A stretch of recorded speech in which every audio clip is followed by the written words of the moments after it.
रामकृष्ण हरी मित्रांनो. बरीच मला आमचे मान्यवर मित्रमंडळी म्हणतो ते व्हिडिओ पडली नाही. खरं तर मी माझी प्रथमतः ओळख सांगतो. मी प्रसाद चिंतामण हिंगे. मी राहणार खोडदगावमध्ये. माझं सगळं अस्तित्व जन्म वगैरे सगळ्या खोडदमधलं आहे. आणि खोडद आणि विज्ञान हे एक नातं वेगळं आहे. खरं तर तुम्हाला सांगायचं म्हटलं तर आशिया खंडातली एक नंबरची महादुर्बीण जर म्हटलं तर खोडदमध्ये GMRT. मला दाखव GMRT. आणि मी आता त्याच प्लॉटमध्ये उभा आहे.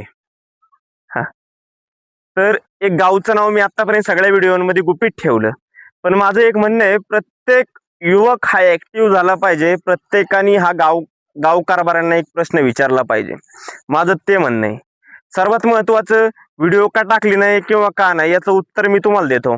मी व्हिडिओ टाकल्या 2-3 केल्या, त्याच्यात बदल झाले, खूप काही बदल झाले. प्रथमतः सरकारी दवाखान्याची टाकली, नंतर जिमच्या खोलीची टाकली, नंतर कचऱ्याची टाकली, नंतर बऱ्याचशा गोष्टींचं म्हणजे कॅमेऱ्याचे वगैरे ग्रामपंचायत टाकणार होतो, पण त्याच्या आधीच ती कामं झाली.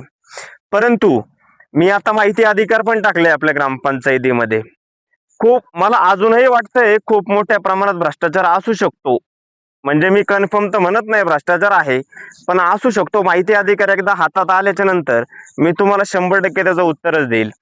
परंतु मी आता समजा तुम्ही स्मशानभूमी तेवढा खर्च केला लाईटिंगसाठी, तेवढा केला लाईटिंगसाठी. मी त्याची कॉस्ट पण काढली साधारणतः एक फक्त धप्पा म्हणून आता तुम्हाला सांगतो, म्हणजे स्पष्ट सांगतो.